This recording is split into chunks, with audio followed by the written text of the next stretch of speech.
Bonjour à tous, alors dans cette nouvelle vidéo nous allons vous montrer comment aller un petit peu plus loin lorsque l'on veut faire une banque de données de vidéos. Alors la dernière fois nous avions créé une page comme ça, unique, avec nos vidéos, mais nous avons envie d'aller un petit peu plus loin pour créer une banque de données.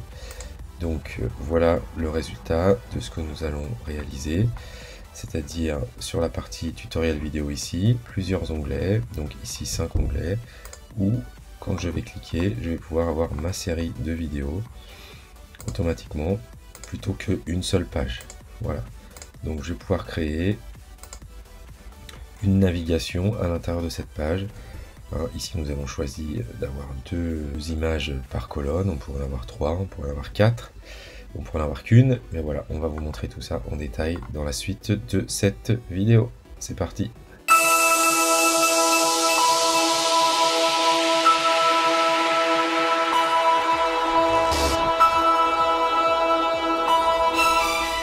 Alors, c'est parti pour notre deuxième tuto. Et pour ceci, nous allons repartir de notre application qui existe déjà ici. Donc, je vais faire Open App. Et donc vous pourrez faire exactement la même chose, c'est-à-dire copier cette application, de manière à ce que pour les tutoriels vous ne soyez pas perdus. À chaque fois on va recréer une version 2, une version 3, de manière à ce que vous puissiez toujours retrouver exactement ce qu'il y a derrière le tuto. Donc copier cette application. Voilà, donc là comme mon compte est déjà ouvert, ce qui vous demandera, c'est effectivement, il a recopié exactement la même application. Donc là, je vais éditer l'application et je vais tout de suite aller changer le nom de l'application.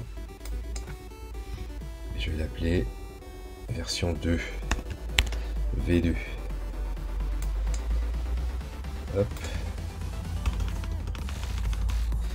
Bon, allez, je vais juste changer le logo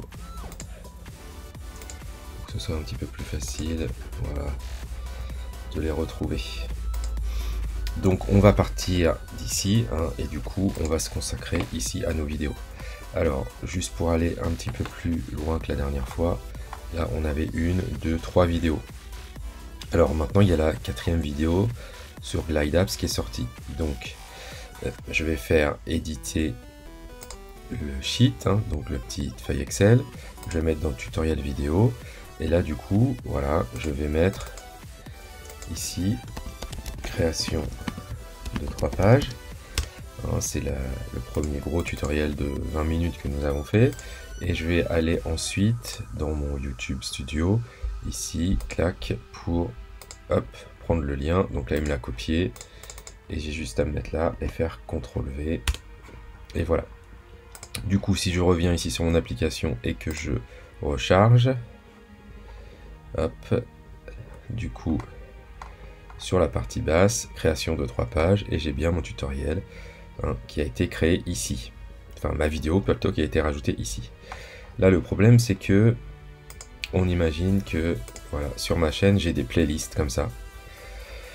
Et du coup, je voudrais avoir un petit peu la même chose sur mon application. C'est-à-dire je clique ici sur Glide Apps en français par exemple, et hop, j'ai mes 4 vidéos qui apparaissent.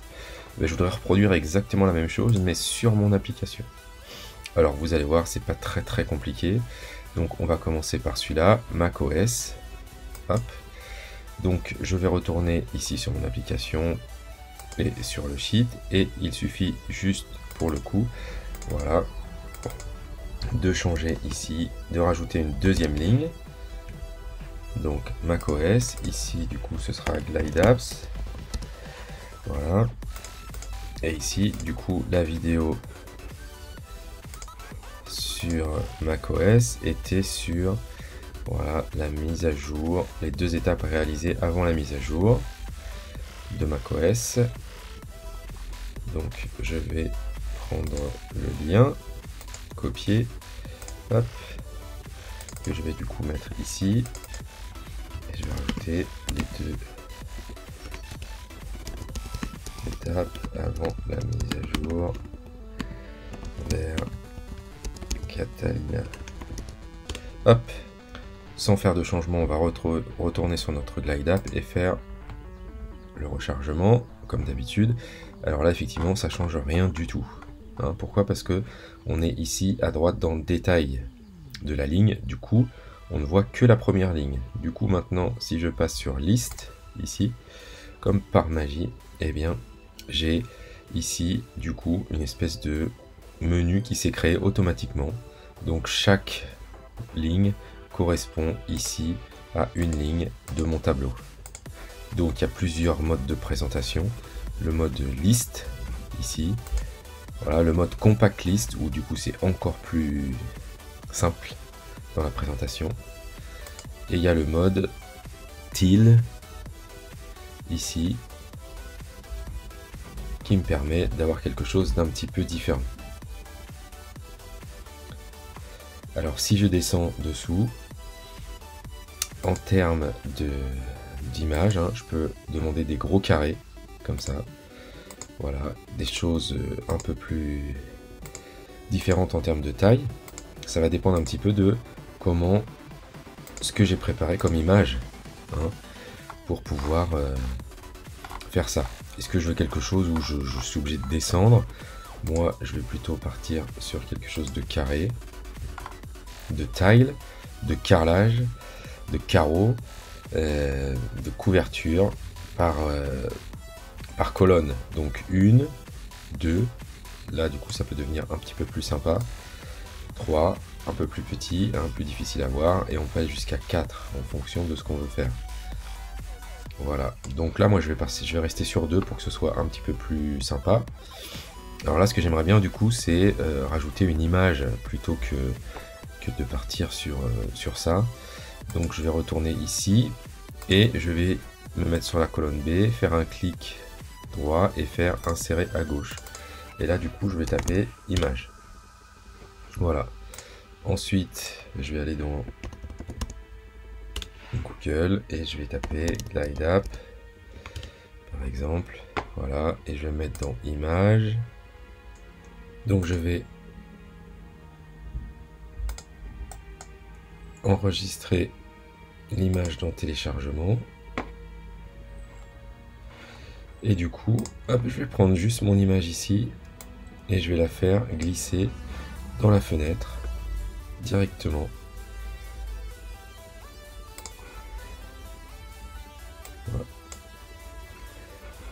Voilà.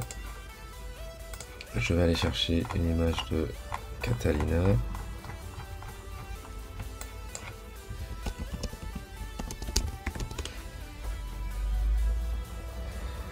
Voilà, je vais prendre celle du support d'Apple. Enregistrer dans téléchargement. Hop. Et hop, je vais la faire glisser. Voilà par exemple. Alors, là le problème c'est, voilà, ici, c'est que du coup il m'a perdu tous mes réglages de ce qu'on avait avant. Sauf que je vais tout retirer, ce sera beaucoup plus simple avant de tout recommencer. Donc on va tout recommencer comme la dernière fois, hein, et vous allez voir que du coup ça va s'appliquer de la même manière à toutes les sous-rubriques. Hein. Donc malheureusement on est obligé de recommencer. Donc basic text, hop, d'abord, et ce n'est pas un lien. Voilà. Donc c'est le nom de la vidéo. Hop, je reviens. Puis ensuite on ajoute la vidéo. Hein, donc il est évident que ce serait beaucoup plus simple d'avoir fait ça dès la première fois.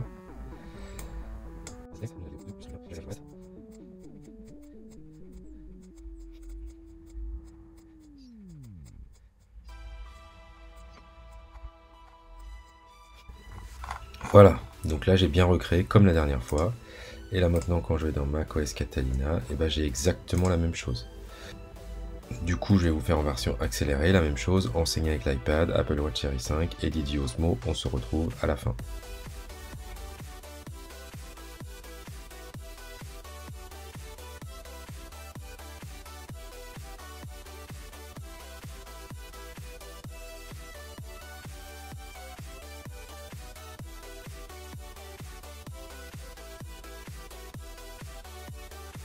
Alors on fait une petite pause ici puisque j'ai 5 vidéos à saisir. Du coup je suis bloqué, je vais devoir rajouter des colonnes.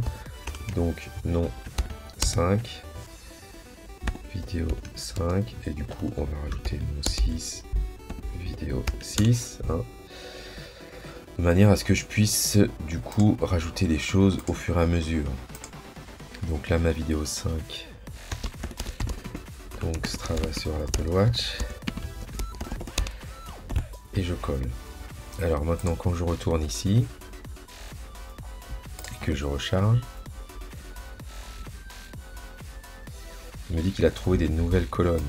Donc hop, je dis oui, et du coup il me les intègre automatiquement.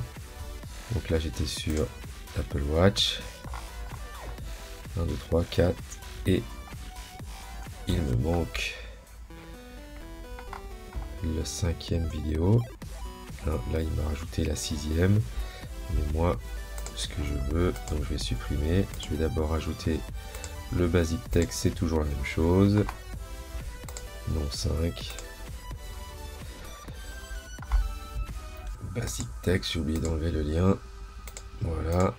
Ensuite la vidéo 5, c'est bon, puis basic text de 6, nom 6, sans action, voilà, et la vidéo 6, comme ça j'ai un petit peu d'avance pour mes prochaines vidéos, voilà.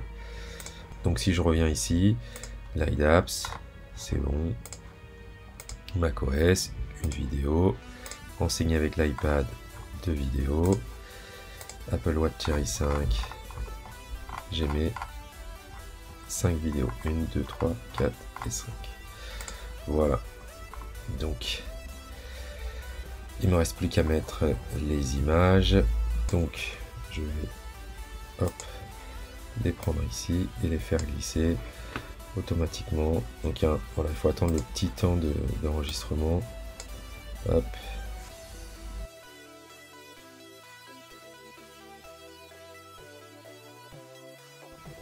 Je vais juste ici retirer dans le tile le détail, voilà, de manière à ce qu'il n'y ait qu'une seule ligne.